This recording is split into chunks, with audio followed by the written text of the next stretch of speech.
And what makes it even more impressive is that, do you know who number 2 is? George Washington. How about that? How about that? I don't know about that list, but we'll take it. Within hours of taking the oath of office, I declared a national emergency on our southern border, and I deployed the U.S. military and Border Patrol to repel the invasion of our country. And what a job they've done. As a result, illegal border crossings last month were by far the lowest ever recorded, ever.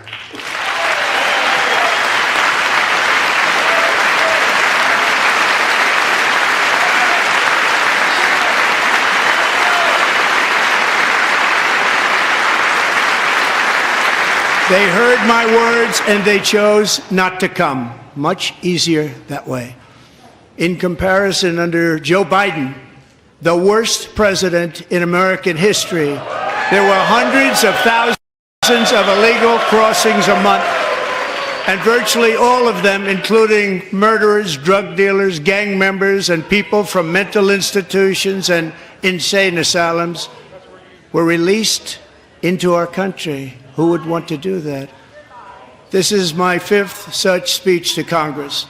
And once again, I look at the Democrats in front of me, and I realize there is absolutely nothing I can say to make them happy or to make them stand or smile or applaud. Nothing I can do. I could find a cure to the most devastating disease, a disease that would wipe out entire nations, or announce the answers to the greatest economy in history, or the stoppage of crime to the lowest levels ever recorded.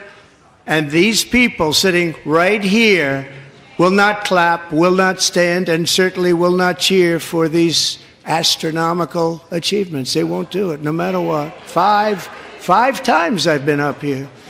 It's very sad, and it just shouldn't be this way.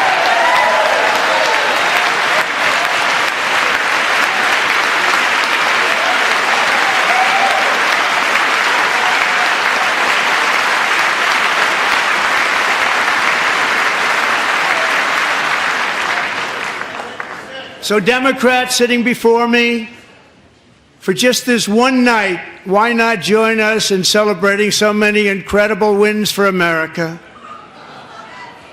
For the good of our nation, let's work together and let's truly make America great again.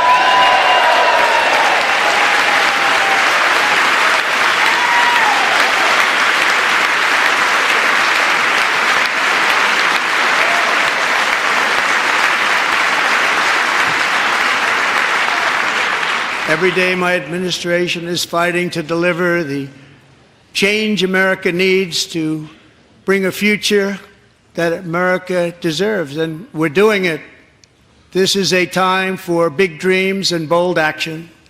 Upon taking office, I imposed an immediate freeze on all federal hiring, a freeze on all new federal regulations, and a freeze on all foreign aid.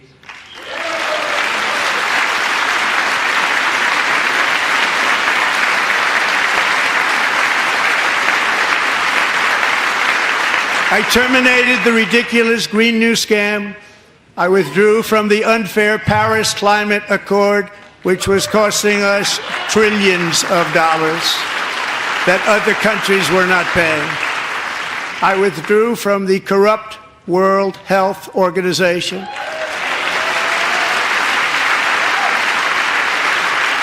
And I also withdrew from the anti-American UN Human Rights Council.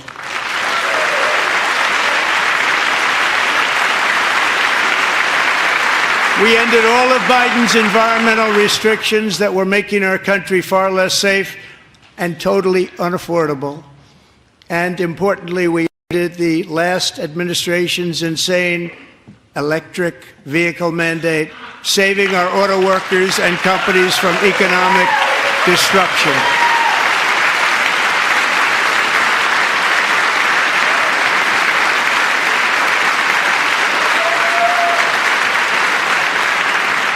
To unshackle our economy, I have directed that for every one new regulation, 10 old regulations must be eliminated, just like I did in my very successful first term.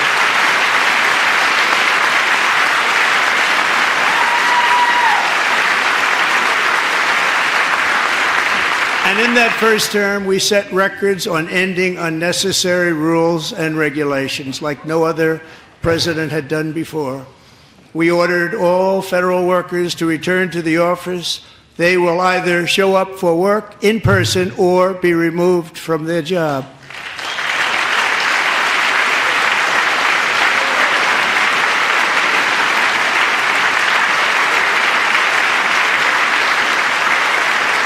And we've ended weaponized government where, as an example, a sitting president is allowed to viciously prosecute his political opponent, like me. How did that work out? Not too good. Not too good.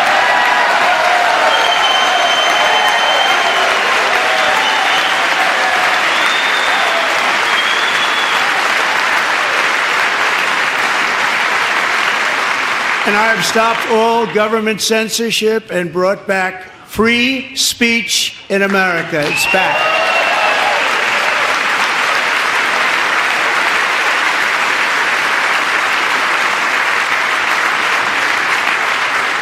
And 2 days ago, I signed an order making English the official language of the United States of America.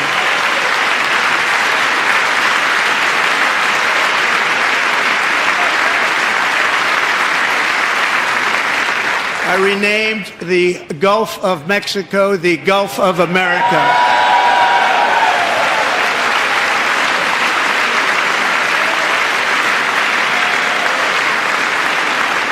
And likewise, I renamed, for a great president, William McKinley, Mount McKinley again. Beautiful Alaska. I love Alaska.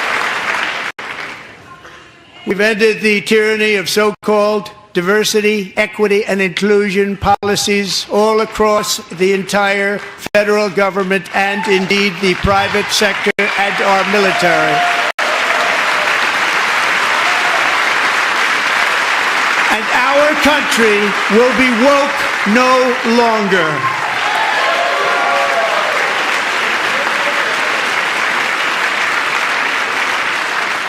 We believe that whether you are a doctor, an accountant, a lawyer, or an air traffic controller, you should be hired and promoted based on skill and competence, not race or gender.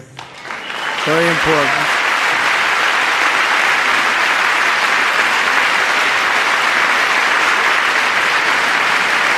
You should be hired based on merit. And the Supreme Court, in a brave and very powerful decision, has allowed us to do so. Thank you. Thank you very much. Thank you. We have removed the poison of critical race theory from our public schools, and I signed an order making it the official policy of the United States government that there are only two genders, male and female.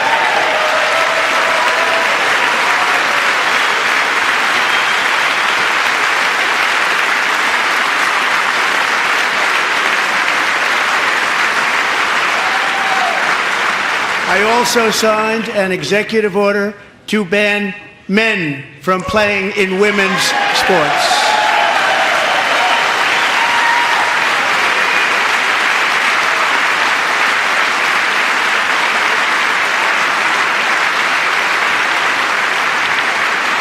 Three years ago, Peyton McNabb was an all-star high school athlete, one of the best, preparing for a future in college sports. But when her girls' volleyball match was invaded by a male, he smashed the ball so hard in Peyton's face, causing traumatic brain injury, partially paralyzing her right side and ending her athletic career. It was a shot like she's never seen before. She's never seen anything like it. Peyton is here tonight in the gallery, and Peyton, from now on, schools will kick the men off the girls' team, or they will lose all federal funding.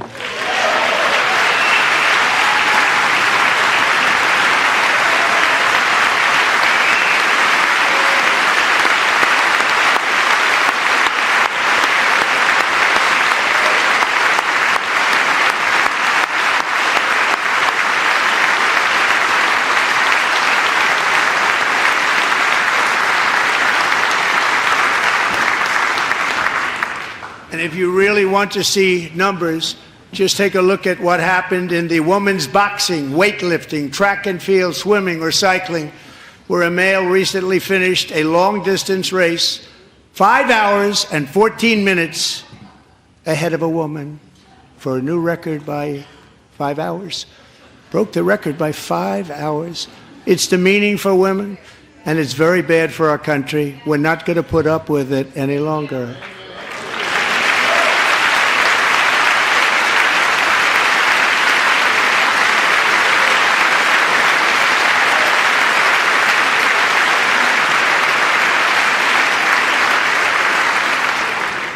What I have just described is only a small fraction of the common sense revolution that is now, because of us, sweeping the entire world.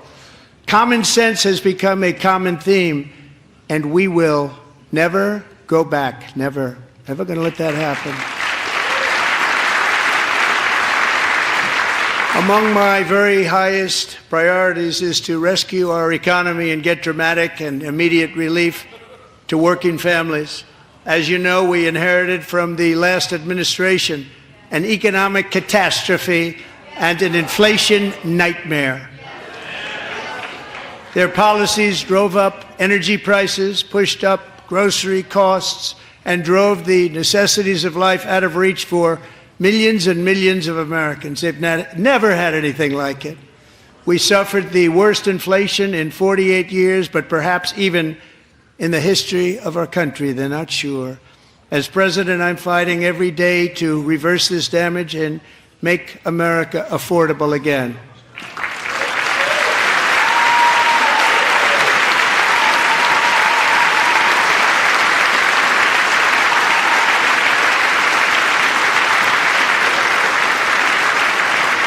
Joe Biden especially let the price of eggs get out of control. The egg price is out of control, and we're working hard to get it back down. Secretary, do a good job on that. You inherited a total mess from the previous administration. Do a good job.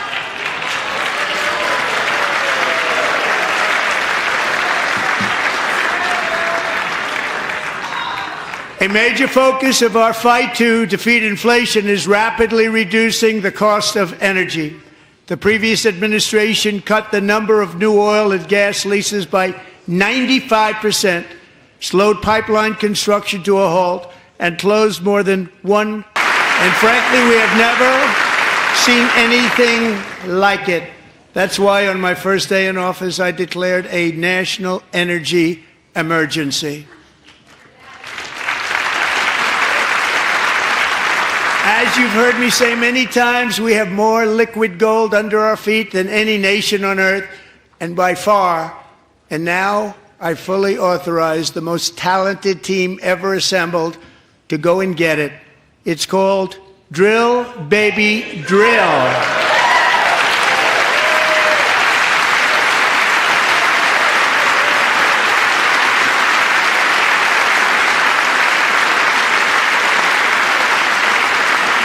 My administration is also working on a gigantic natural gas pipeline in Alaska, among the largest in the world, where Japan, South Korea, and other nations want to be our partner with investments of trillions of dollars each. There's never been anything like that one. It will be truly spectacular. It's all set to go. The permitting is gotten. And later this week, I will also take historic action to dramatically expand production of critical minerals and rare earths here in the USA.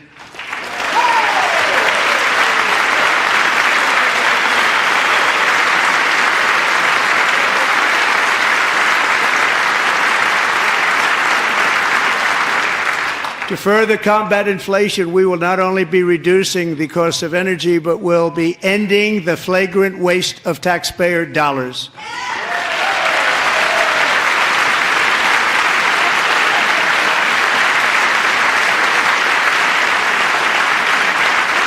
And to that end, I have created the brand new Department of Government Efficiency, DOGE. Perhaps you've heard of it. Perhaps.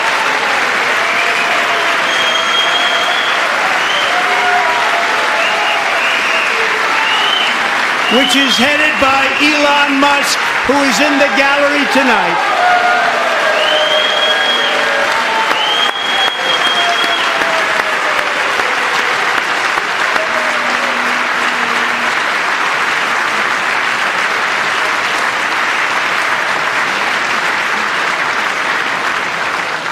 Thank you, Elon. He's working very hard. He didn't need this.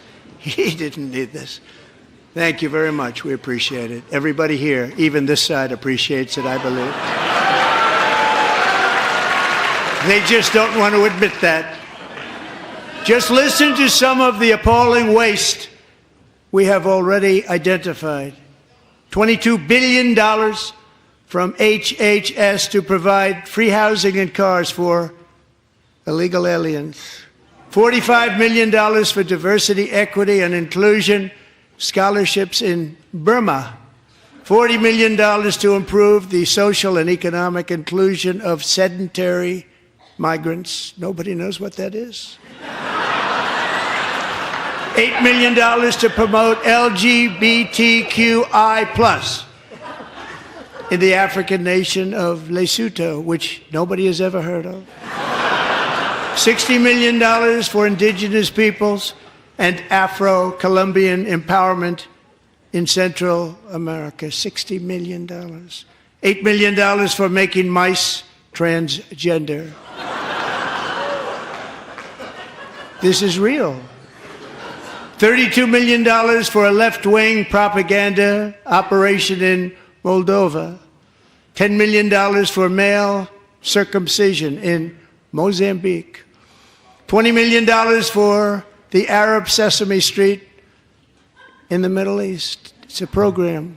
$20 million for a program. $1.9 billion to recently created Decarbonization of Homes Committee, headed up, and we know she's involved. Just at the last moment, the money was passed over by a woman named Stacey Abrams. Have you ever heard of her? A $3.5 million consulting contract for lavish fish monitoring. $1.5 million for voter confidence in Liberia. $14 million for social cohesion in Mali. $59 million for illegal alien hotel rooms in New York City. He's a real estate developer. He's done very well. $250,000 to increase vegan local climate action innovation in Zambia. $42 million for social and behavior change in Uganda. $14 million for improving public procurement in Serbia. $47 million for improving learning outcomes in Asia. Asia's doing very well with learning. I don't know what we're doing. Should use it ourselves. And $101 million for DEI contracts at the Department of Education, the most ever paid, nothing even like it. Under the Trump administration, all of these scams, and they're far worse, but I didn't think it was appropriate to talk about them. They're so bad. Many more have been found out and exposed and swiftly terminated by a group of very intelligent, mostly young people, headed up by Elon, and we appreciate it. We found hundreds of billions of dollars of fraud.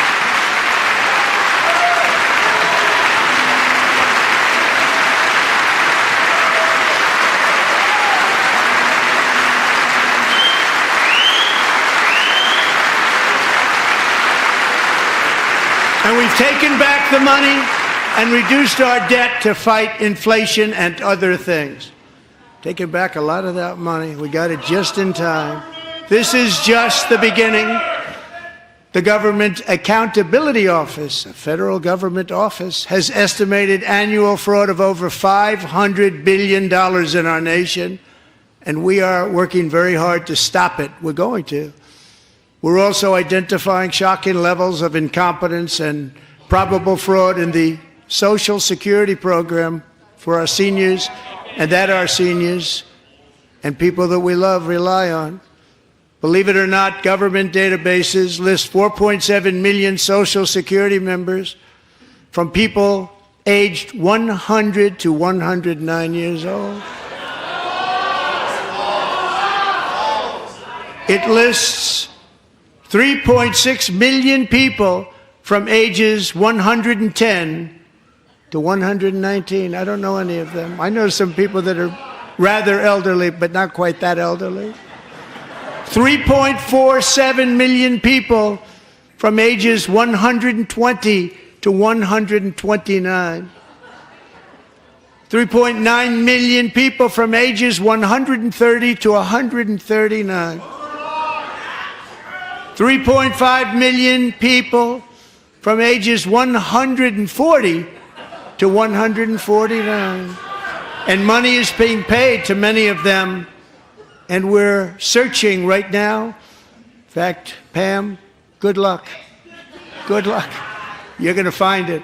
But a lot of money is paid out to people because it just keeps getting paid, and nobody does. And it really hurts Social Security and hurts our country. 1.3 million people from ages 150 to 159, and over 130,000 people, according to the Social Security databases, are age over 160 years old.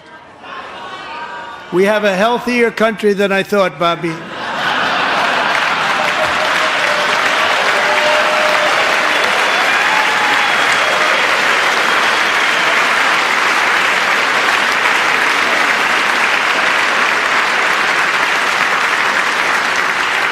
Including, to finish, 1,039 people between the ages of 220 and 229, one person between the age of 240 and 249, and one person is listed at 360 years of age.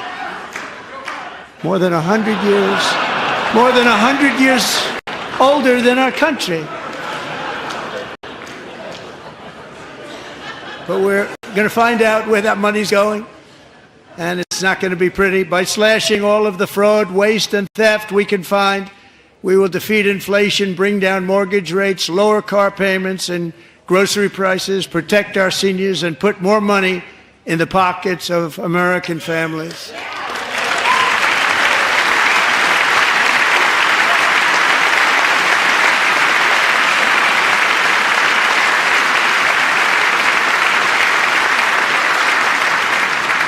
And today, interest rates took a beautiful drop, big, beautiful drop. It's about time. And in the near future, I want to do what has not been done in 24 years, balance the federal budget. We're going to balance it.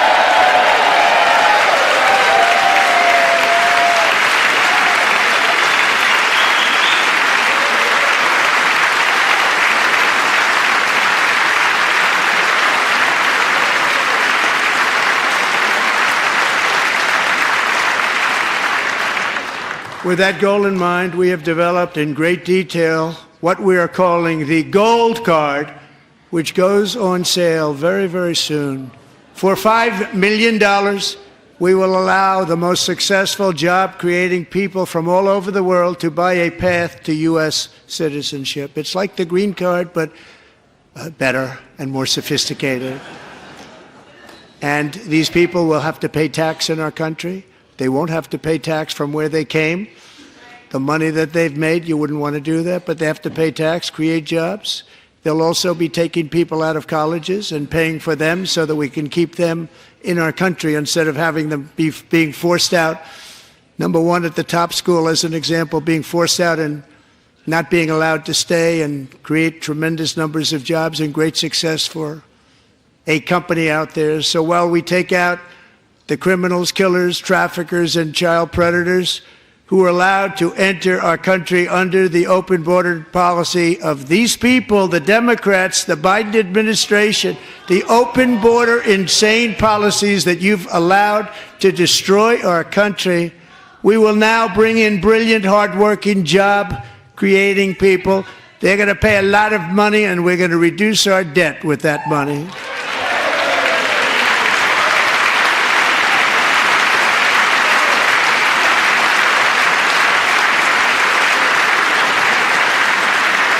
Americans have given us a mandate for bold and profound change, For nearly 100 years, the federal bureaucracy has grown until it has crushed our freedoms, ballooned our deficits, and held back America's potential in every possible way. The nation founded by pioneers and risk-takers now drowns under millions and millions of pages of regulations and debt. Approvals that should take 10 days to get instead take 10 years, 15 years, and even 20 years before you're rejected. Meanwhile, we have hundreds of thousands of federal workers who have not been showing up to work. My administration will reclaim power from this unaccountable bureaucracy, and we will restore true democracy to America again.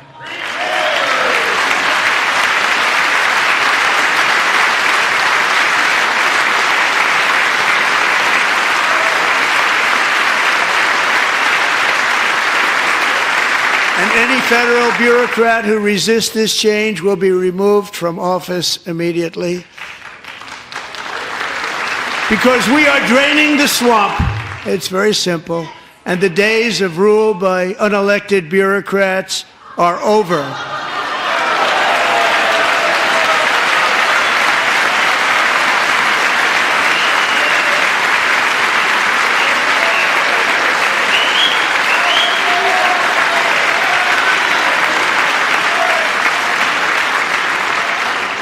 And the next phase of our plan to deliver the greatest economy in history is for this Congress to pass tax cuts for everybody. They're in there. They're waiting for you to vote. And I'm sure that the people on my right, I don't mean the Republican right, but my right here, I'm sure you're going to vote for those tax cuts, because otherwise I don't believe the people will ever vote you into office. So I'm doing you a big favor by telling you that. But I know this group is going to be voting for the tax.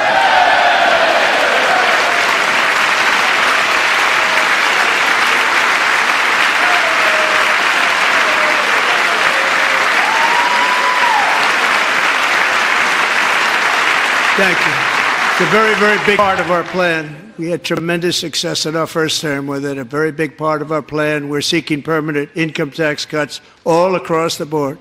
And to get urgently needed relief to Americans hit especially hard by inflation, I'm calling for no tax on tips, no tax on overtime, and no tax on Social Security benefits for our great seniors.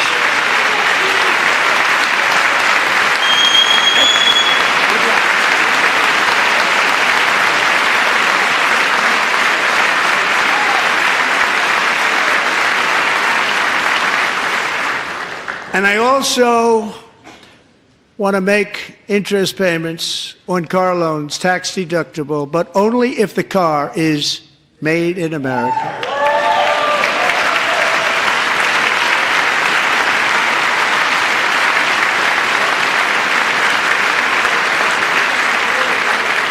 And by the way, we're going to have growth in the auto industry like nobody's ever seen. Plants are opening up all over the place. Deals are being made. Never seen. That's a combination of the election win and tariffs. It's a beautiful word, isn't it? That, along with our other policies, will allow our auto industry to absolutely boom. It's going to boom. Spoke to the majors today, all three, the top people, and they're so excited. In fact, already numerous car companies have announced that they will be building massive automobile plants in America, with Honda just announcing a new plant in Indiana, one of the largest anywhere in the world.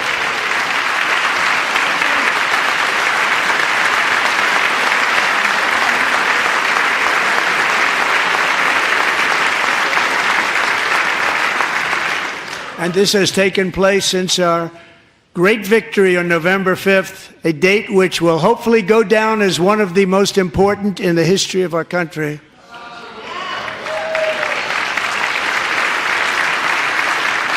In addition, as part of our tax cuts, we want to cut taxes on domestic production and all manufacturing.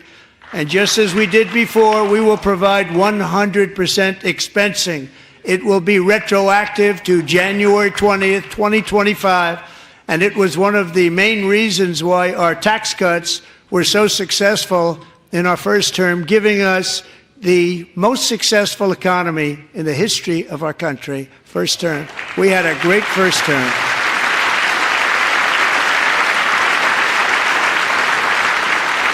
If you don't make your product in America, however, under the Trump administration, you will pay a tariff, and in some cases, a rather large one.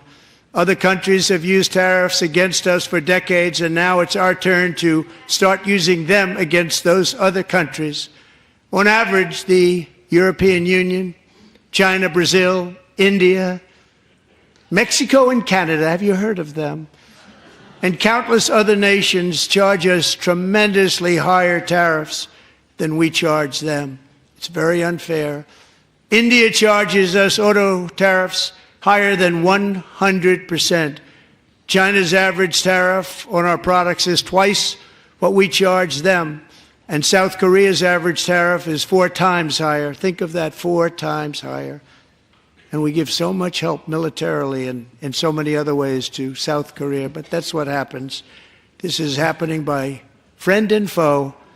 This system is not fair to the United States and never was, and so on April 2nd, I wanted to make it April 1st, but I didn't want to be accused of April Fool's Day. That's not, just one day cost us a lot of money. But we're going to do it in April. I'm a very superstitious person. April 2nd, reciprocal tariffs kick in. And whatever they tariff us, other countries, we will tariff them. That's reciprocal, back and forth. Whatever they tax us, we will tax them. If they do non-monetary tariffs to keep us out of their market, then we will do non-monetary barriers to keep them out of our market. There's a lot of that, too. They don't even allow us in their market. We will take in trillions and trillions of dollars and create jobs like we have never seen before. I did it with China, and I did it with others, and the Biden administration couldn't do anything about it because there was so much money they couldn't do anything about it. We have been ripped off for decades by nearly every country on earth, and we will not let that happen any longer.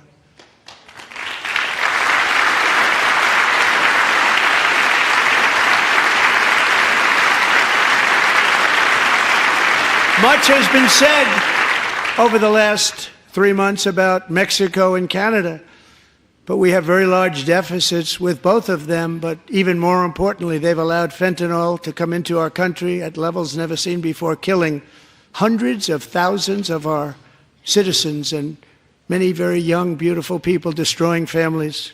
Nobody's ever seen anything like it. They are, in effect, receiving subsidies of hundreds of billions of dollars. We pay subsidies to Canada and to Mexico of hundreds of billions of dollars, and the United States will not be doing that any longer. We're not going to do it any longer.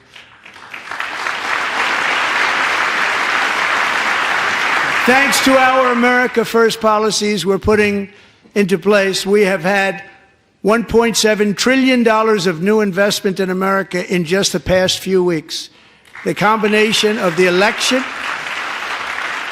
and our economic policies that people of SoftBank, one of the most brilliant anywhere in the world, announced a $200 billion investment. OpenAI and Oracle, Larry Ellison, announced $500 billion investment, which they wouldn't have done if Kamala had won. Apple announced $500 billion investment. Tim Cook called me. He said, I cannot spend it fast enough. It's going to be much higher than that, I believe. They'll be building their plants here instead of in China. And just yesterday, Taiwan Semiconductor, the biggest in the world, most powerful in the world, has a tremendous amount, 97% of the market, announced a $165 billion investment to build the most powerful chips on earth right here in the USA.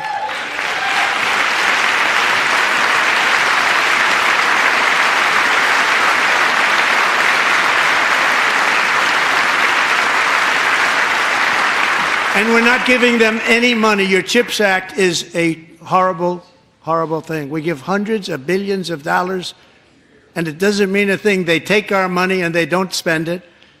All that meant to them, we're giving them no money. All that was important to them was they didn't want to pay the tariffs, so they came and they're building, and many other companies are coming. We don't have to give them money. We just want to protect our businesses and our people, and they will come because they won't have to pay tariffs if they build in America. So it's very amazing. You should get rid of the CHIP Act, and whatever's left over, Mr. Speaker, you should use it to reduce debt or any other reason you want to.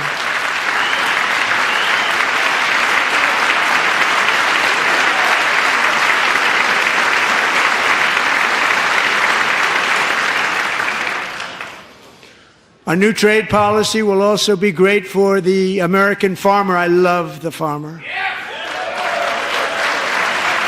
Who will now be selling into our home market, the USA, because nobody is going to be able to compete with you. Because there's goods that come in from other countries and companies, they're really in a bad position in so many different ways. They're uninspected. They may be very dirty and disgusting, and they come in and they pour in, and they hurt our American farmers. The tariffs will go on agricultural product coming into America, and our farmers, starting on April 2nd, it may be a little bit of an adjustment period. We had that before when I made the deal with China, $50 billion of purchases, and I said, just bear with me, and they did. They did. Probably have to bear with me again, and this will be even better. That was great. The problem with it was that Biden didn't enforce it. He didn't enforce it. $50 billion of purchases, and we were doing great, but Biden did not enforce it, and it hurt our farmers. But our farmers are going to have a field day right now. So to our farmers, have a lot of fun. I love you too. I love you too. It's all going to happen.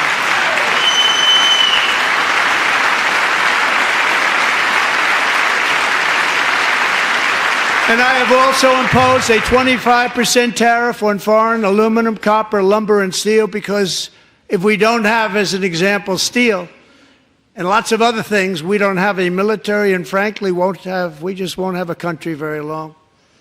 Here today is a proud American steelworker, fantastic person from Decatur, Alabama, Jeff Denard.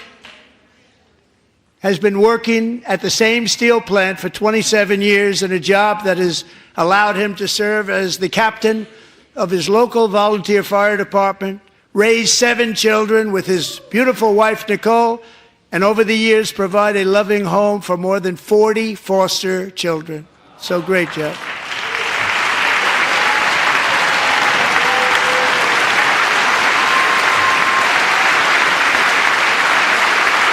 Thank you, Jeff. Thank you, Jeff.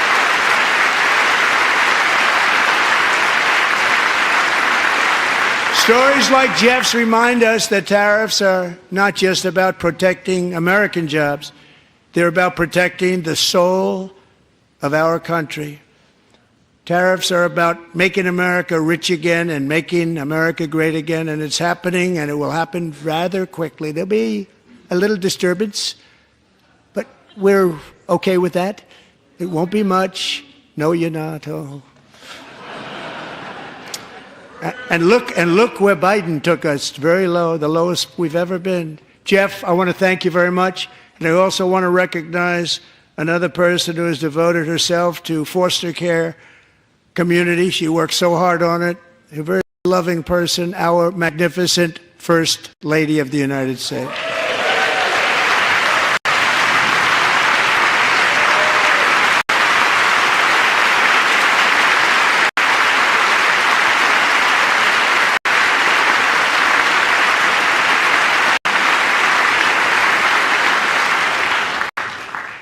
Melania's work has yielded incredible results, helping prepare our nation's future leaders as they enter the workforce. Our First Lady is joined by 2 impressive young women, very impressive.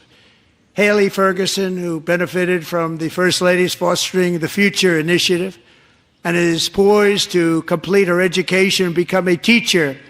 And Elliston Berry, who became a victim of an illicit deep-fake image produced by a peer. With Elliston's help, the Senate just passed the Take It Down Act, and this is so important. Thank you very much, John. John Thune, thank you. Stand up, John. Thank you, John.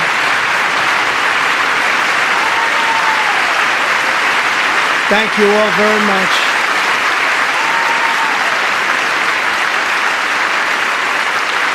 Thank you. And thank you to John Thune and the Senate. Great job. To criminalize the publication of such images online is a terrible, terrible thing. And once it passes the House, I look forward to signing that bill into law. Thank you. And I'm going to use that bill for myself, too, if you don't mind. Because nobody gets treated worse than I do online. Nobody. That's great. Thank you very much to the Senate. Thank you.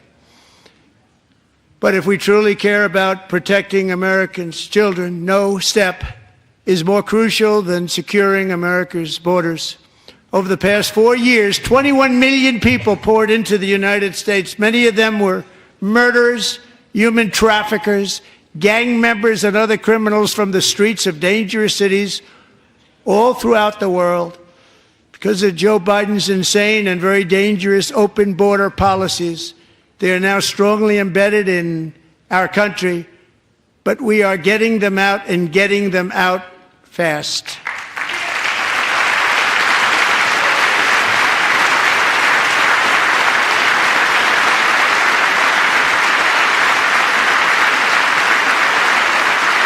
And I want to thank Tom Homan and Christy. I want to thank you and Paul of Border Patrol. I want to thank you. What a job they've all done. Everybody, Border Patrol, ICE, law enforcement in general is incredible. We have to take care of our law enforcement. Have to.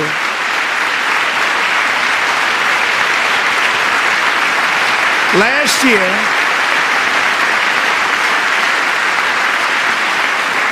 a brilliant 22-year-old nursing student named Laken Riley, the best in her class, admired by everybody, went out for a jog on the campus of the University of Georgia.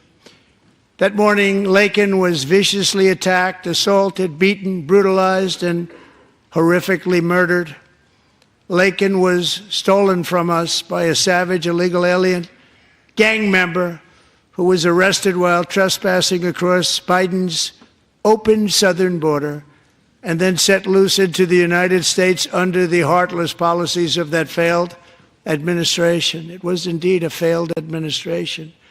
He had then been arrested and released in a Democrat-run sanctuary city, a disaster, before ending the life of this beautiful young angel.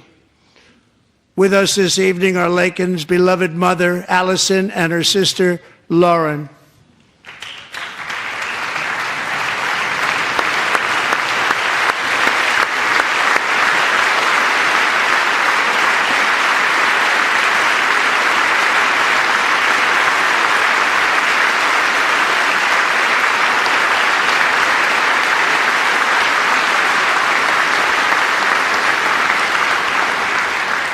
Last year, I told Laken's grieving parents that we would ensure their daughter would not have died in vain. That's why the very first bill I signed into law as your 47th president mandates the detention of all dangerous criminal aliens who threaten public safety. It's a very strong, powerful act.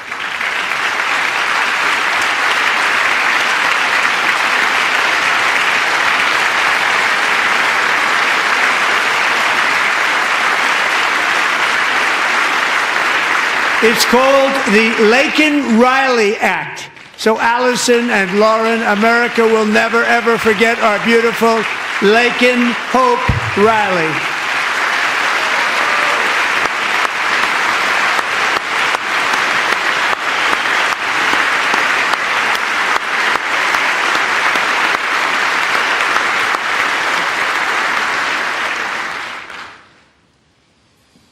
Thank you very much. Since taking office, my administration has launched the most sweeping border and immigration crackdown in American history, and we quickly achieved the lowest numbers of illegal border crossers ever recorded. Thank you.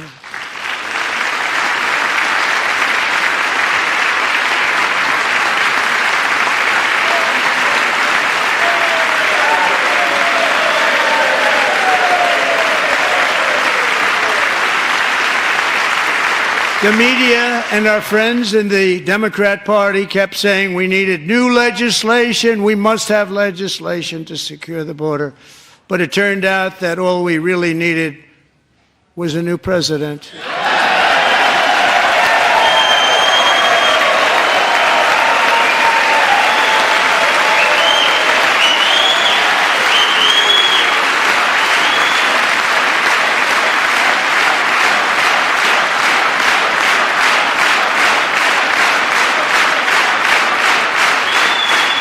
Thank you. Joe Biden didn't just open our borders, he flew illegal aliens over them to overwhelm our schools, hospitals, and communities throughout the country.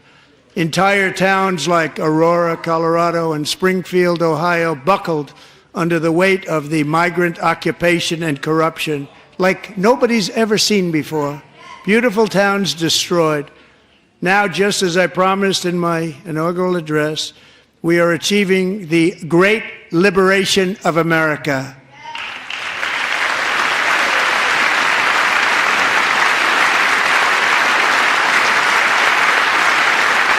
But there still is much work to be done. Here tonight is a woman I have gotten to know, Alexis Nungari from Houston. Wonderful woman. Last June, Alexis's 12-year-old daughter, her precious Jocelyn, walked to a nearby convenience store. She was kidnapped, tied up, assaulted for 2 hours under a bridge, and horrifically murdered. Arrested and charged with this heinous crime are two illegal alien monsters from Venezuela, released into America by the last administration through their ridiculous open border. The death of this beautiful 12-year-old girl and the agony of her mother and family touched our entire nation greatly. Alexis, I promised that we would always remember your daughter, your magnificent daughter, and earlier tonight I signed an order keeping my word to you. One thing I have learned about Jocelyn is that she loved animals so much. She loved nature. Across Galveston Bay, from where Jocelyn lived in Houston, you will find a magnificent national wildlife refuge, a pristine, peaceful, 34,000-acre sanctuary for all of God's creatures on the edge of the Gulf of America. Alexis, moments ago, I formally renamed that refuge in loving memory of your beautiful daughter, Jocelyn. So, Mr. Vice President, if you would, may I have the order?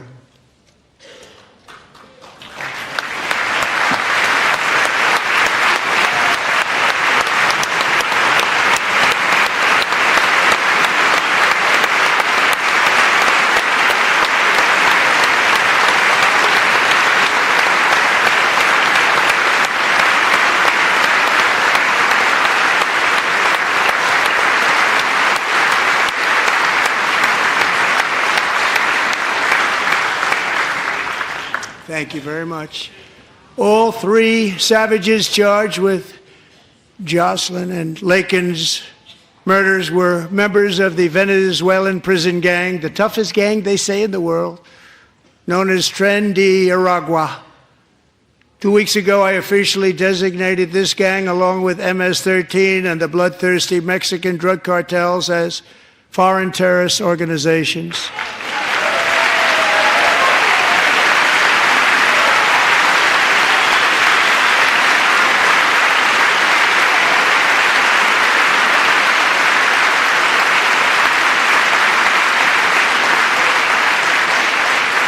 They are now officially in the same category as ISIS, and that's not good for them. Countless thousands of these terrorists were welcomed into the U.S. by the Biden administration. But now every last one will be rounded up and forcibly removed from our country, or, if they're too dangerous, put in jails, standing trial in this country, because we don't want them to come back ever. With us this evening is a warrior on the front lines of that battle, Border Patrol Agent Roberto Ortiz. Great guy.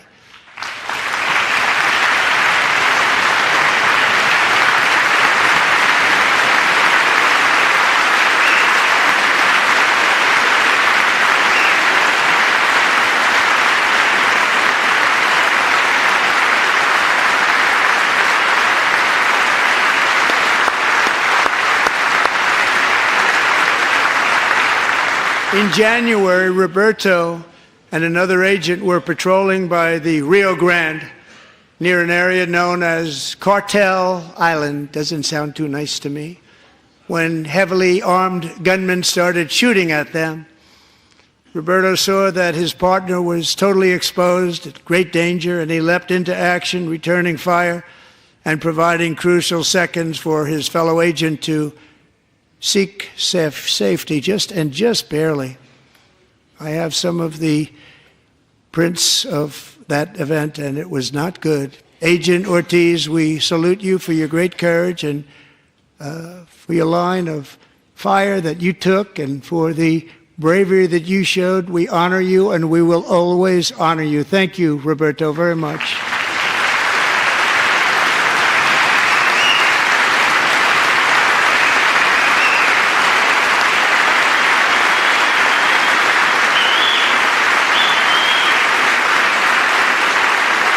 Thank you, Roberto.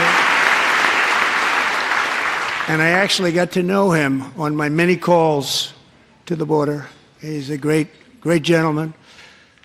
The territory to the immediate south of our border is now dominated entirely by criminal cartels that murder, rape, torture, and exercise total control. They have total control over a whole nation, posing a grave threat to our national security.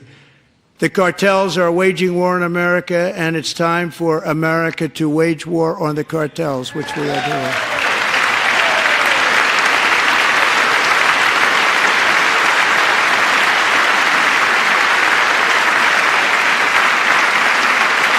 Five nights ago, Mexican authorities, because of our tariff policies being imposed on them, think of this, handed over to us 29 of the biggest cartel leaders in their country. That has never happened before. They want to make us happy.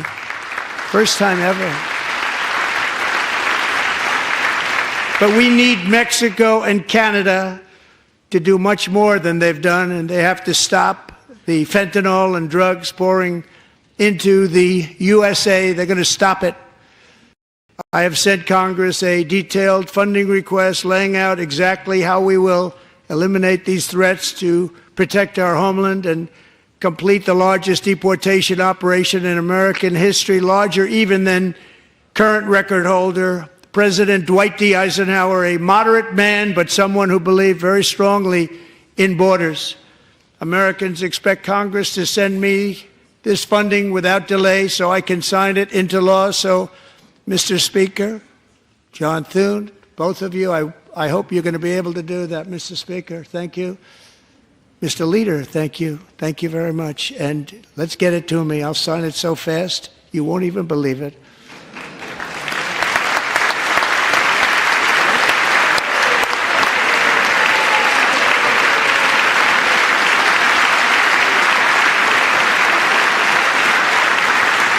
And as we reclaim our sovereignty, we must also bring back law and order to our cities and towns.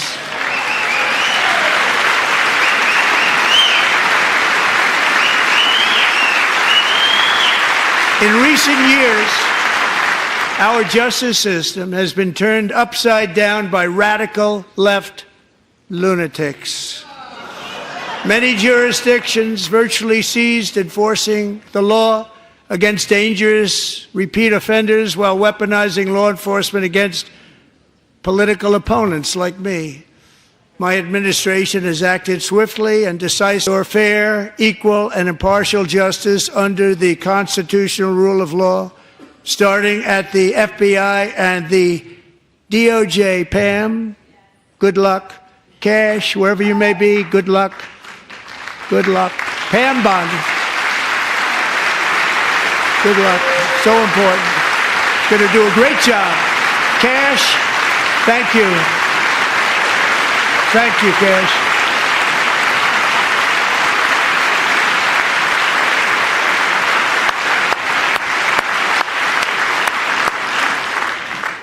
They've already started very strong. They're going to do a fantastic job. You're going to be very proud of them. We're also once again giving our police officers the support, protection, and respect they so dearly deserve. They have to get it. They have such a hard, dangerous job, but we're going to make it less dangerous. The problem is the bad guys don't respect the law, but they're starting to respect it, and they soon will respect it. This also includes our great fire departments throughout the country. Our firemen and women are unbelievable people, and we'll never forget them. And besides that, they voted for me in record numbers, so I have no choice.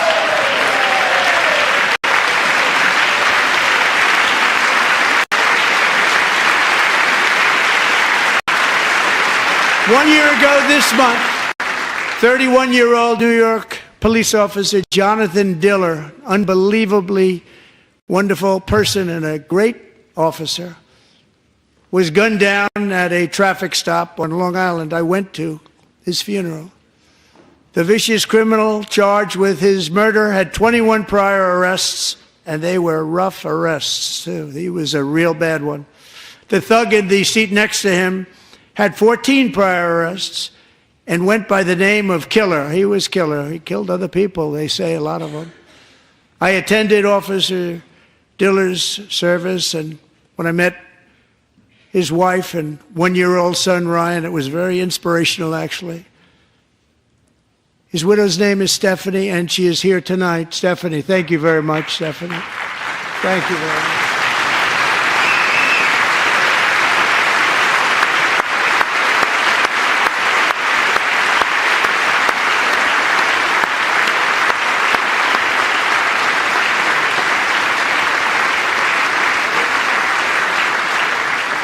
Stephanie, we're going to make sure that Ryan knows his dad was a true hero, New York's finest, and we're going to get these cold-blooded killers and repeat offenders off our streets, and we're going to do it fast. Got to stop it. They get out with 28 arrests. They push people into subway trains. They hit people over the head, back of the head with baseball bats. We got to get them out of here. I've already signed an executive order requiring a mandatory death penalty for anyone who murders a police officer, and tonight I'm asking Congress to pass that policy into permanent law.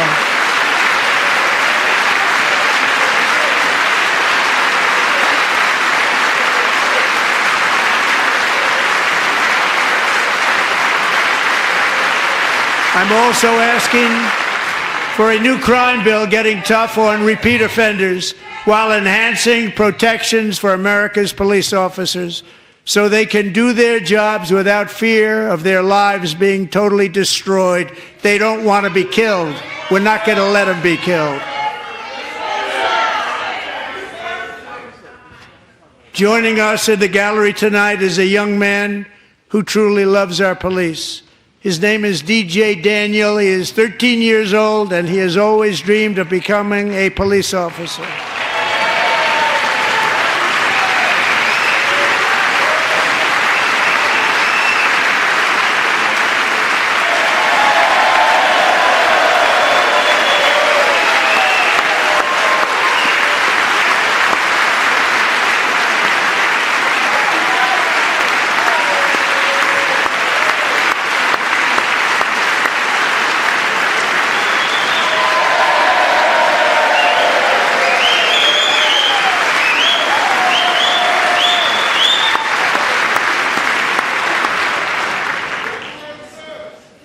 But in 2018, DJ was diagnosed with brain cancer. The doctors gave him 5 months at most to live. That was more than 6 years ago.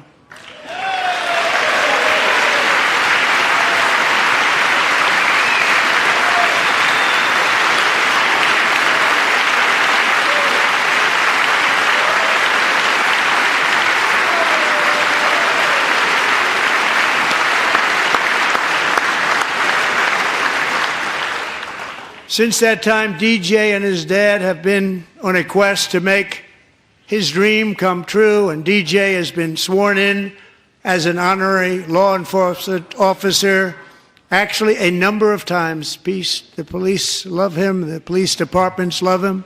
And tonight, DJ, we're going to do you the biggest honor of them all. I am asking our new Secret Service Director, Sean Curran, to officially make you an agent of the United States Secret Service.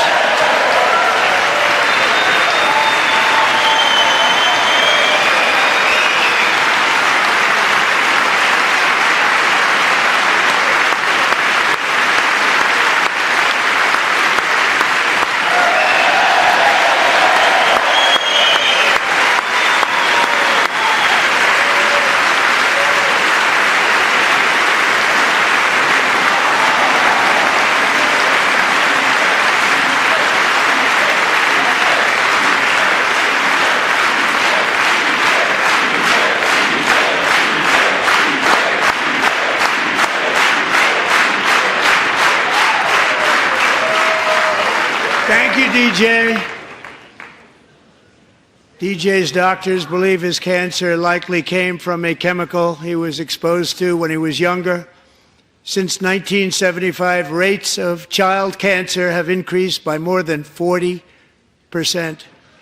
Reversing this trend is one of the top priorities for our new presidential commission to make America healthy again, chaired by our new Secretary of Health and Human Services, Robert F. Kennedy, Jr.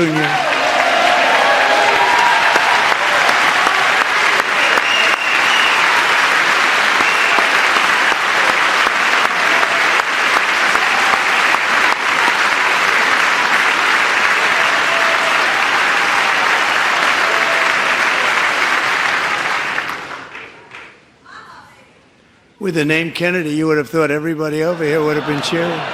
How quickly they forget. Our goal is to get toxins out of our environment, poisons out of our food supply, and keep our children healthy and strong. As an example, not long ago, and you can't even believe these numbers, 1 in 10,000 children had autism, 1 in 10,000. And now it's 1 in 36. There's something wrong. 1 in 36. Think of that. So we're going to find out what it is, and there's nobody better than Bobby and all of the people that are working with you. You have the best to figure out what is going on. Okay, Bobby? Good luck. It's a very important job. Thank you.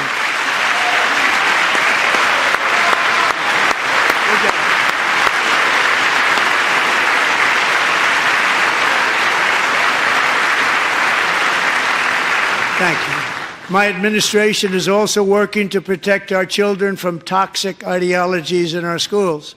A few years ago, January, Littlejohn and her husband discovered that their daughter's school had secretly, socially transitioned their 13-year-old little girl.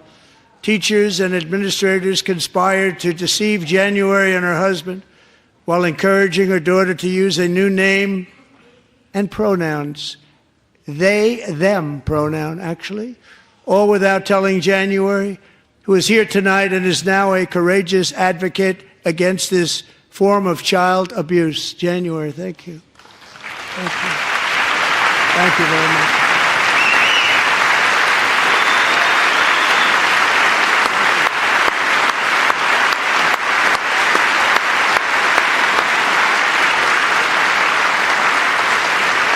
Thank you. Stories like this are why, shortly after taking office, I signed an executive order banning public schools from indoctrinating our children with transgender ideology.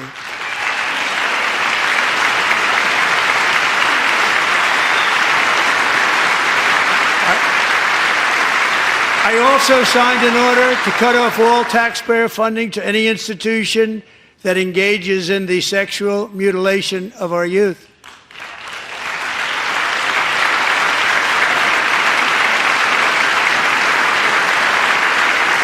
And now I want Congress to pass a bill permanently banning and criminalizing sex changes on children and forever ending the lie that any child is trapped in the wrong body. This is a big lie.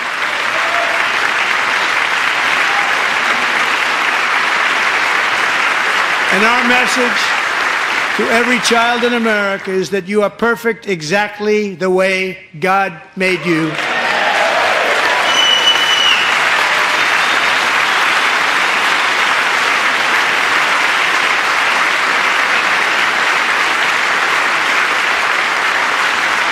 Because we're getting wokeness out of our schools and out of our military, and it's already out, and it's out of our society. We don't want it.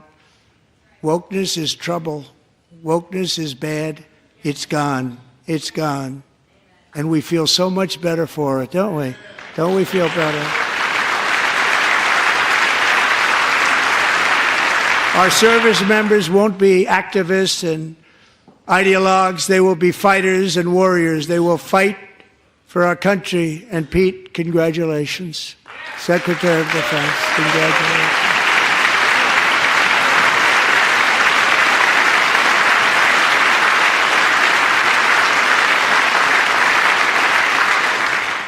And he's not big into the woke movement, I can tell you. I know him well. I am pleased to report that in January, the U.S. Army had its single best recruiting month in 15 years, and that all armed services are having among the best recruiting results ever in the history of our services. What a difference.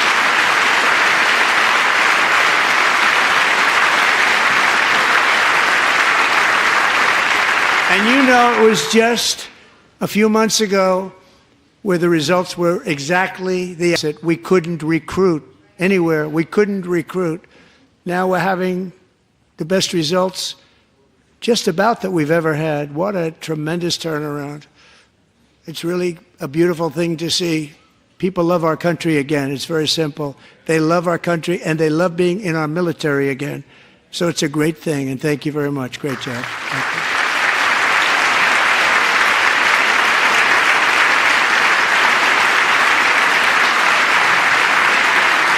We're joined tonight by a young man, Jason Hartley, who knows the weight of that call of duty. Jason's father, grandfather, and great-grandfather all wore the uniform. Jason tragically lost his dad, who was also a Los Angeles County Sheriff's deputy when he was just a boy, and now he wants to carry on the family legacy of service. Jason is a senior in high school, a six-letter varsity athlete, a really good athlete, they say, a brilliant student with a 4.46, that's good, GPA.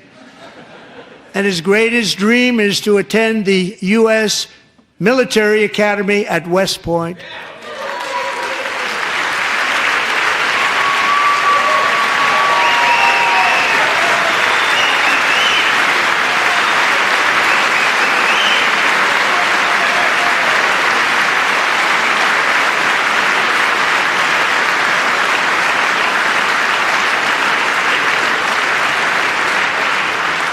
And Jason, that's a very big deal getting in. That's a hard one to get into. But I'm pleased to inform you that your application has been accepted. You will soon be joining the Corps of Cadets.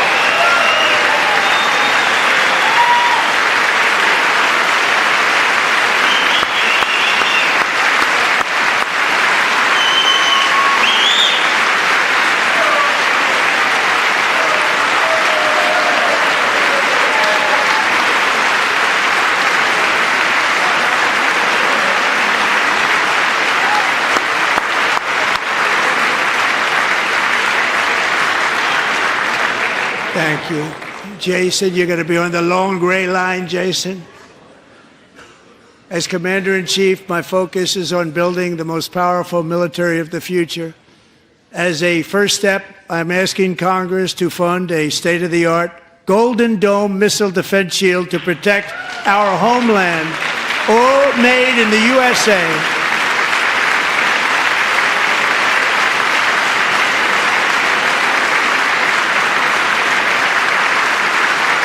And Ronald Reagan wanted to do it long ago, but the technology just wasn't there, not even close. But now we have the technology. It's incredible, actually.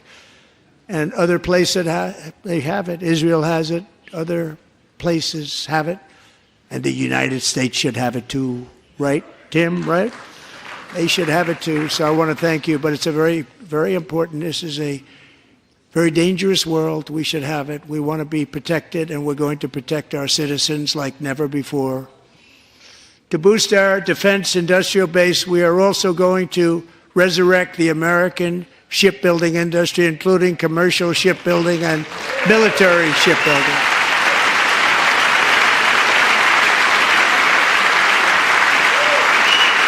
And for that purpose, I am announcing tonight that we will create a new Office of Shipbuilding in the White House and offer special tax incentives to bring this industry home to America where it belongs. We used to make so many ships. We don't make them anymore very much, but we're going to make them very fast, very soon. It will have a huge impact. To further enhance our national security, my administration will be reclaiming the Panama Canal, and we've already started doing it.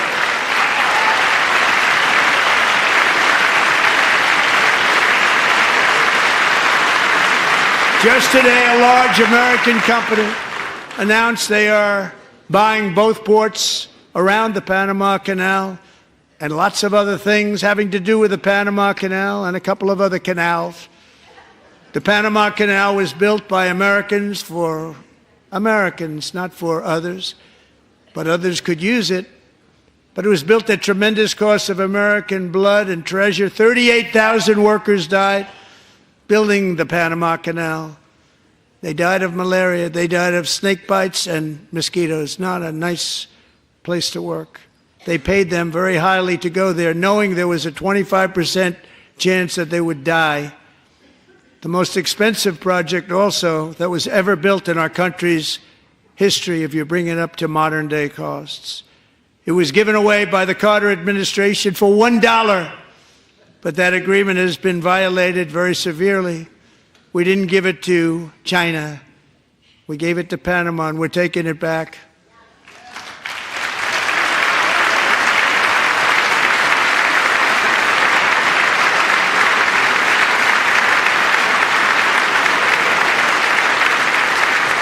And we have Marco Rubio in charge. Good luck, Marco. Now, we know who to blame if anything goes wrong. Marco's been amazing, and he's going to do a great job. Think of it. He got 100 votes. You know, he was approved with actually 99, but the 100th was this gentleman, and I feel very certain. So let's assume he got 100 votes. And I'm either very, very happy about that or I'm very concerned about it. But he's already proven. I mean, he's a great gentleman. He's respected by everybody, and we appreciate you voting for Marco. He's going to do a fantastic job. Thank you. Thank you. He's doing a great job. Great job.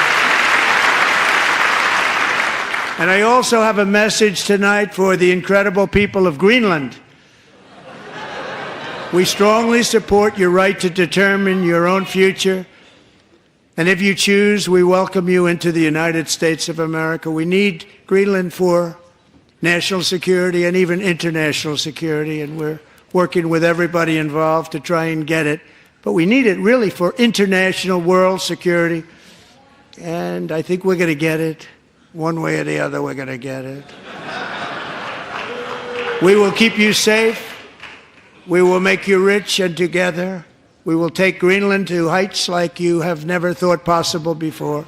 It's a very small population, but very, very large piece of land and very, very important for military security. America is once again standing strong against the forces of radical Islamic terrorism.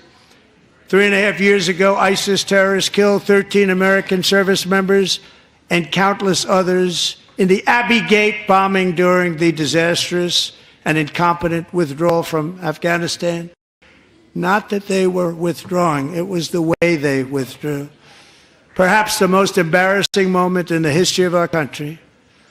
Tonight I am pleased to announce that we have just apprehended the top terrorist responsible for that atrocity, and he is right now on his way here to face the swift sword of American justice.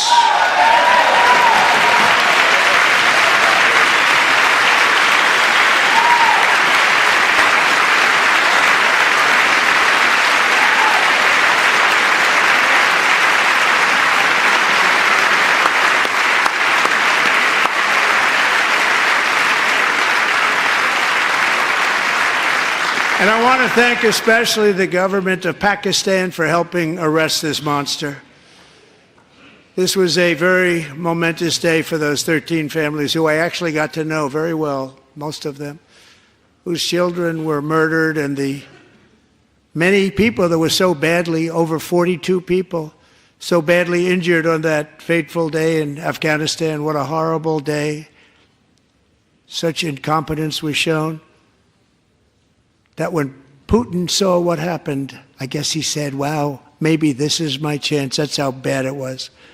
Should have never happened. Grossly incompetent people. I spoke to many of the parents and loved ones, and they're all in our hearts tonight. Just spoke to them on the phone. We had a big call. Every one of them called, and everybody was on the line, and they did nothing but cry with happiness. They were very happy, as happy as you can be under those circumstances. Their child, brother, sister, son, daughter was killed for no reason whatsoever. In the Middle East, we're bringing back our hostages from Gaza. In my first term, we achieved one of the most groundbreaking peace agreements in generations, the Abraham Accords.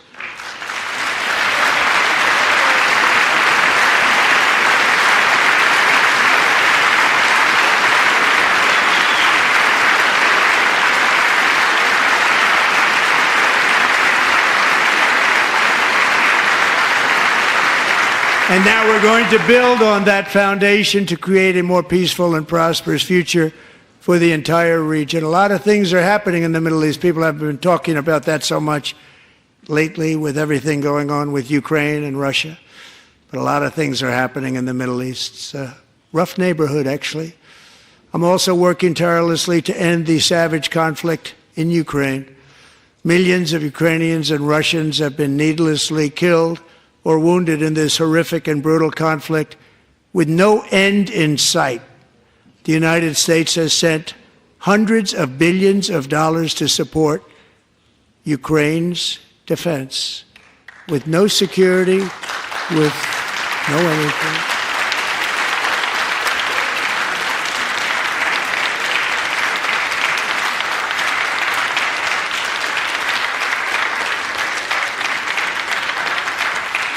Do you want to keep it going for another 5 years?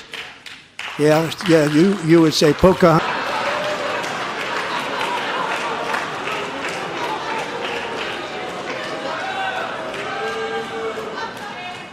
2,000 people are being killed every single week.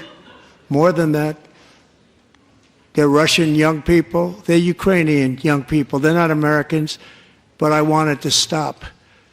Meanwhile, Europe has sadly spent more money buying Russian oil and gas than they have spent on defending Ukraine, by far. Think of that. They've spent more buying Russian oil and gas than they have defending. And we've spent perhaps $350 billion, like taking candy from a baby. That's what happened. And they've spent $100 billion. What a difference that is. And we have an ocean separating us, and they don't. But we're getting along very well with them, and lots of good things are happening. Biden has authorized more money in this fight than Europe has spent, by billions and billions of dollars. It's hard to believe that they wouldn't have stopped it and said at some point, come on, let's equalize. You got to be equal to us. But that didn't happen. Earlier today, I received an important letter from President Zelensky of Ukraine. The letter reads, Ukraine is ready to come to the negotiating table as soon as possible to bring lasting peace closer. Nobody wants peace more than the Ukrainians, he said. My team and I stand ready to work under President Trump's strong leadership to get a peace that lasts. We do really value how much America has done to help Ukraine maintain its sovereignty and independence. Regarding the agreement on minerals and security, Ukraine is ready to sign it at any time that is convenient for you. I appreciate that he sent this letter, just got it a little while ago. Simultaneously, we've had serious discussions with Russia and have received strong signals that they are ready.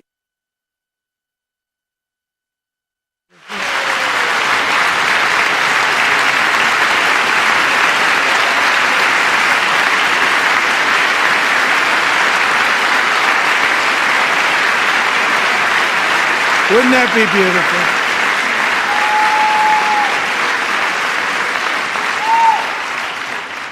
It's time to stop this madness. It's time to halt the killing. It's time to end this senseless war. If you want to end wars, you have to talk to both sides. Nearly 4 years ago, amid rising tensions, a history teacher named Mark Fogel was detained in Russia and sentenced to 14 years in a penal colony. Rough stuff. The previous administration barely lifted a finger to help him. They knew he was innocent, but they had no idea where to begin. But last summer, I promised his 95-year-old mother, Malphine, that we would bring her boy safely back home. After 22 days in office, I did just that, and they are here tonight.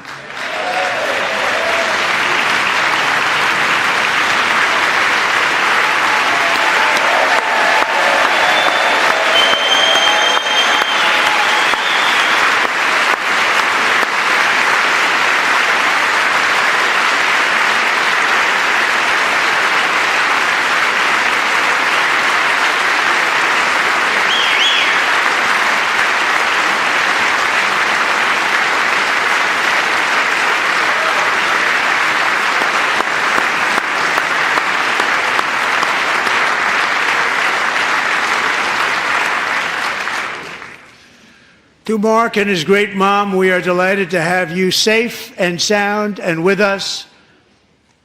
As fate would have it, Mark Fogel was born in a small rural town in Butler, Pennsylvania. Have you heard of it? Where his mother has lived for the past 78 years. I just happened to go there last July 13th for a rally. That was not pleasant. And that is where I met his beautiful mom right before I walked onto that stage. And I told her I would not forget what she said about her son. And I never did I? Never forgot. Less than 10 minutes later, at that same rally, gunfire rang out, and a sick and deranged assassin unloaded 8 bullets from his sniper's perch into a crowd of many thousands of people. My life was saved by a fraction of an inch, but some were not so lucky. Corey Comparator was a firefighter, a veteran, a Christian, a husband, a devoted father, and above all, a protector. When the sound of gunshots pierced the air, it was a horrible sound. Corey knew instantly what it was and what to do. He threw himself on top of his wife and daughters and shielded them from the bullets with his own body. Corey was hit really hard. You know the story from there. He sacrificed his life to save theirs. 2 others, very fine people, were also seriously hit. But thankfully, with the help of 2 great country doctors, we thought they were gone and they were saved. So those doctors had great talent. We're joined by Corey's wife, Helen, who was his high school sweetheart and their two beloved daughters, Allison and Kaylee. Thank you.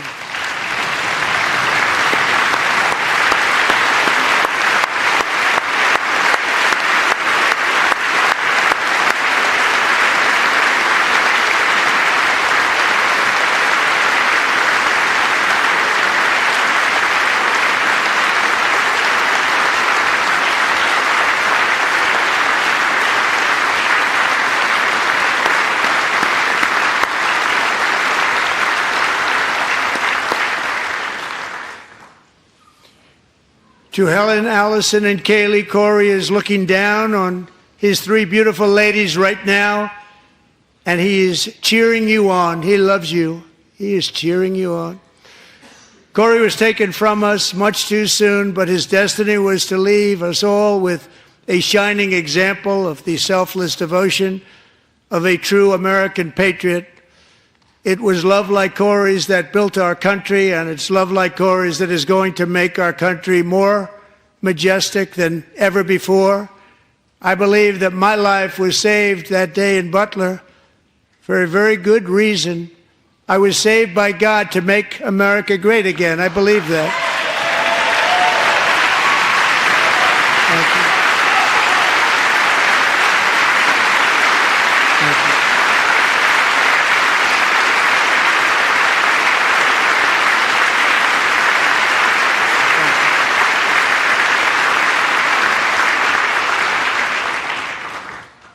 Thank you very much. From the patriots of Lexington and Concord to the heroes of Gettysburg and Normandy, from the warriors who crossed the Delaware to the trailblazers who climbed the Rockies, and from the legends who soared at Kitty Hawk to the astronauts who touched the moon, Americans have always been the people who defied all odds, transcended all dangers, made the most extraordinary sacrifices, and did whatever it took to defend our children, our country, and our freedom.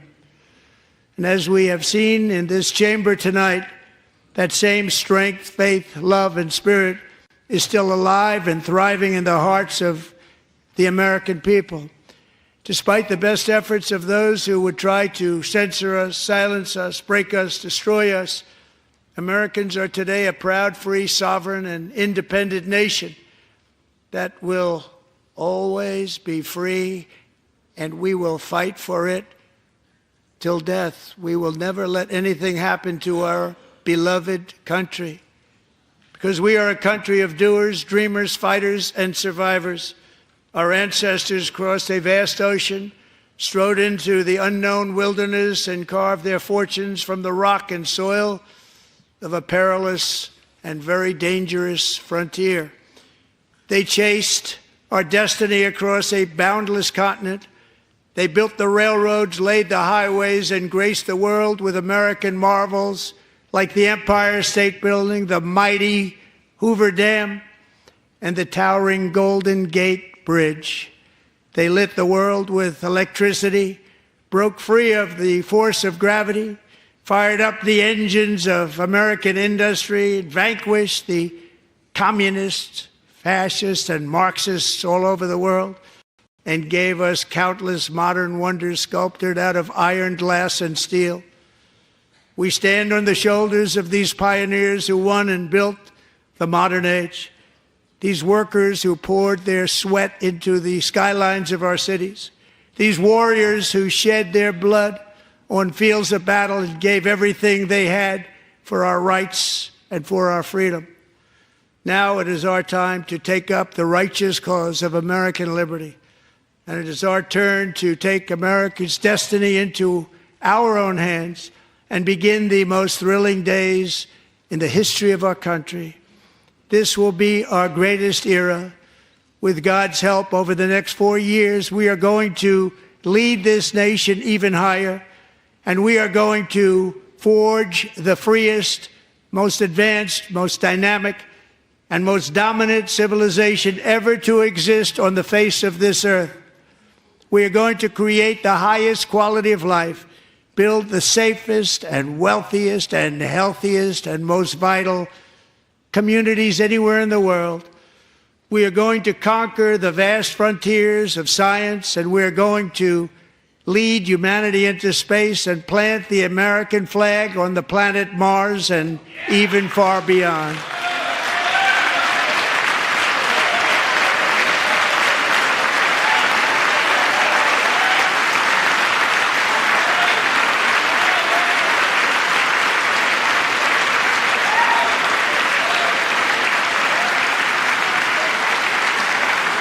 And through it all, we are going to rediscover the unstoppable power of the American spirit. And we are going to renew unlimited promise of the American dream. Every single day, we will stand up and we will fight, fight, fight for the country our citizens believe in and for the country our people deserve.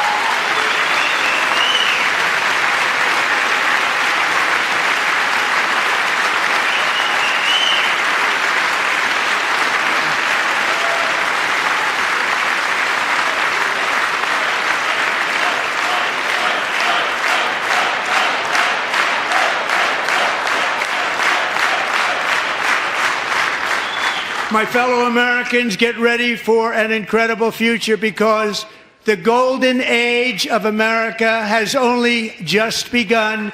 It will be like nothing that has ever been seen before. Thank you, God bless you, and God bless America.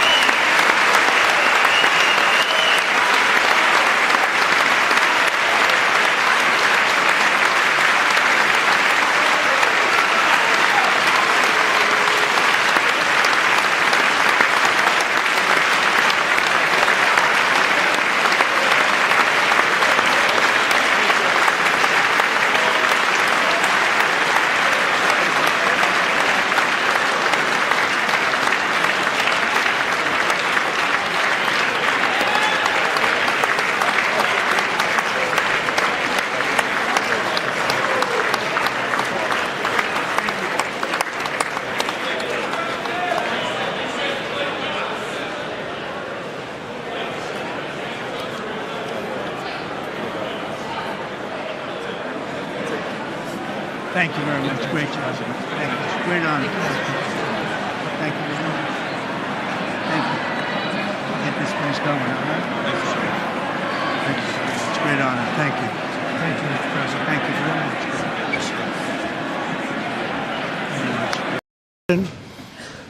much. Vice President Vance, the First Lady of the United States,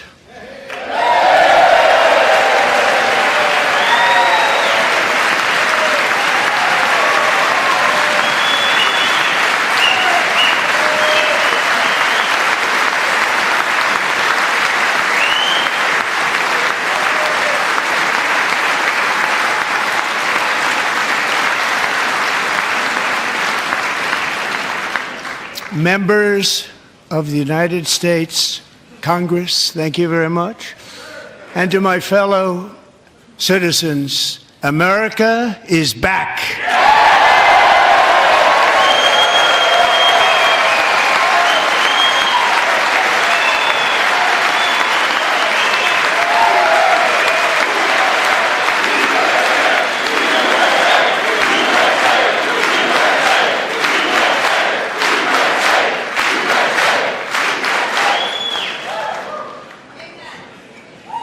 6 weeks ago, I stood beneath the dome of this Capitol and proclaimed the dawn of the golden age of America. From that moment on, it has been nothing but swift and unrelenting action to usher in the greatest and most successful era in the history of our country. We have accomplished more in 43 days than most administrations accomplished in 4 years or 8 years, and we are just getting started.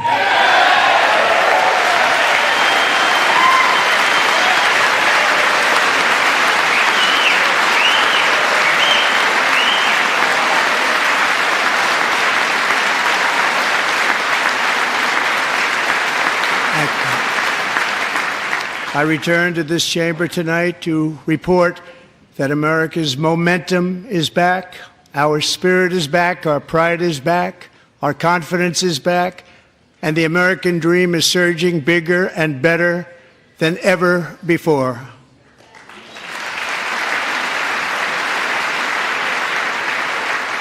The American dream is unstoppable, and our country is on the verge of a comeback, the likes of which the world has never witnessed and perhaps will never witness again. There's never been anything like it. The presidential election of November 5th was a mandate like has not been seen in many decades. We won all 7 swing states, giving us an electoral college victory of 312 votes.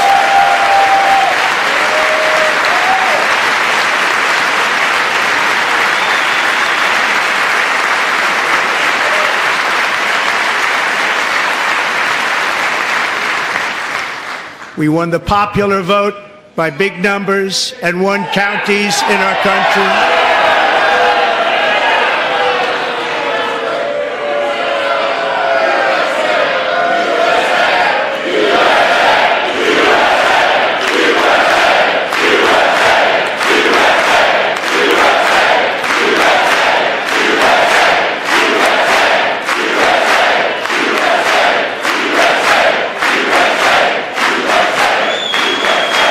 And won counties in our country, 2,700 to 525, on a map that reads almost completely red for Republican.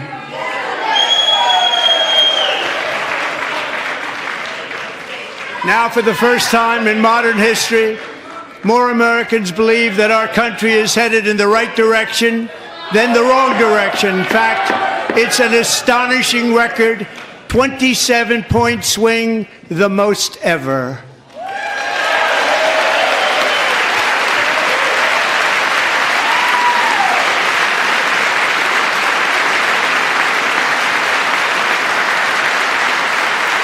Likewise, small business optimism saw its single largest one-month gain ever recorded, a 41-point jump.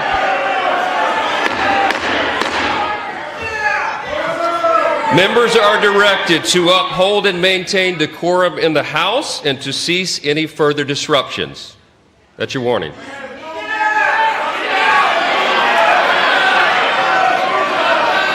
Members are engaging in willful and continuing breach of decorum, and the chair is prepared to direct the Sergeant-at-Arms to restore order to the joint session.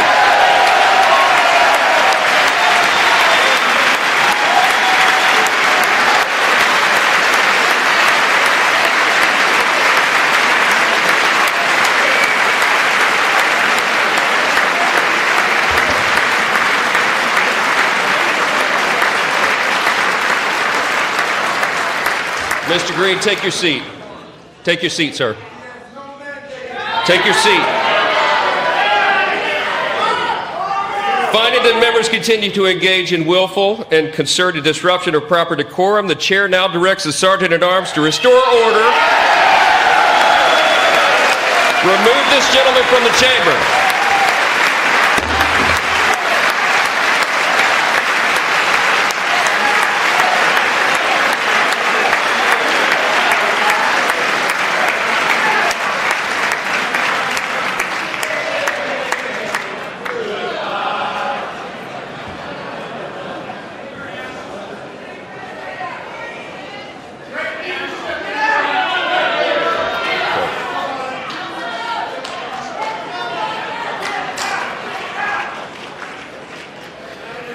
Members are directed to uphold and maintain decorum in the House.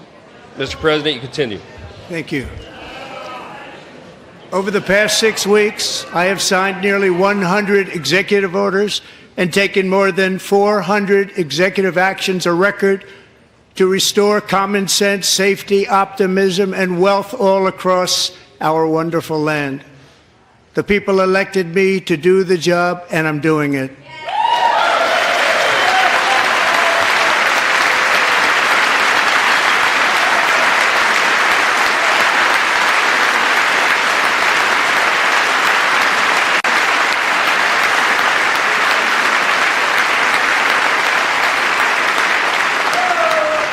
In fact, it has been stated by many that the first month of our presidency, it's our presidency, is the most successful in the history of our nation.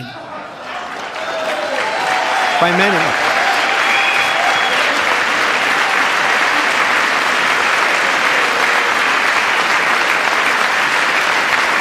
And what makes it even more impressive is that, do you know who number 2 is? George Washington. How about that? How about that? I don't know about that list, but we'll take it. Within hours of taking the oath of office, I declared a national emergency on our southern border, and I deployed the U.S. military and Border Patrol to repel the invasion of our country. And what a job they've done. As a result, illegal border crossings last month were by far the lowest ever recorded, ever.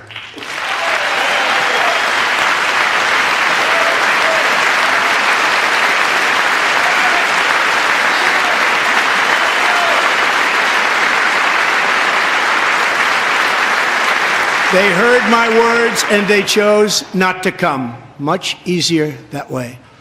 In comparison, under Joe Biden, the worst president in American history, there were hundreds of thousands of illegal crossings a month, and virtually all of them, including murderers, drug dealers, gang members, and people from mental institutions and insane asylums, were released into our country. Who would want to do that? This is my 5th such speech to Congress. And once again, I look at the Democrats in front of me, and I realize there is absolutely nothing I can say to make them happy or to make them stand or smile or applaud. Nothing I can do. I could find a cure to the most devastating disease, a disease that would wipe out entire nations, or announce the answers to the greatest economy in history, or the stoppage of crime to the lowest levels ever recorded. And these people sitting right here will not clap, will not stand, and certainly will not cheer for these astronomical achievements. They won't do it, no matter what. Five times I've been up here. It's very sad, and it just shouldn't be this way.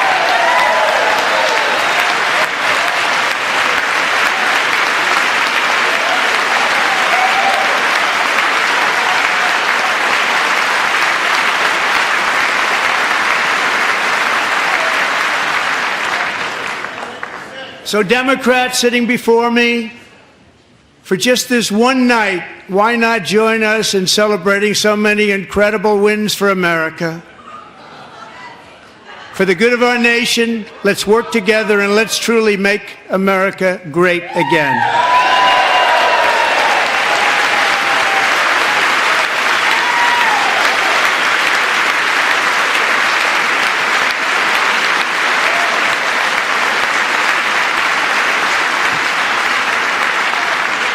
Every day my administration is fighting to deliver the change America needs to bring a future that America deserves, and we're doing it.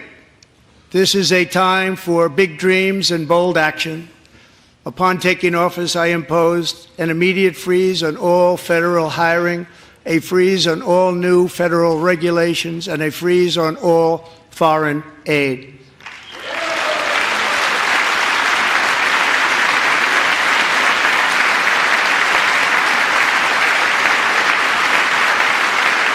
I terminated the ridiculous Green New Scam.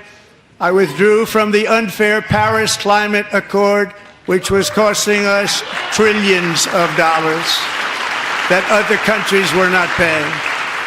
I withdrew from the corrupt World Health Organization.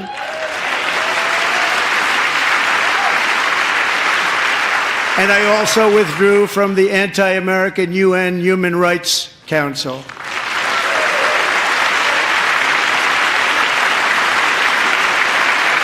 We ended all of Biden's environmental restrictions that were making our country far less safe and totally unaffordable. And importantly, we ended the last administration's insane electric vehicle mandate, saving our auto workers and companies from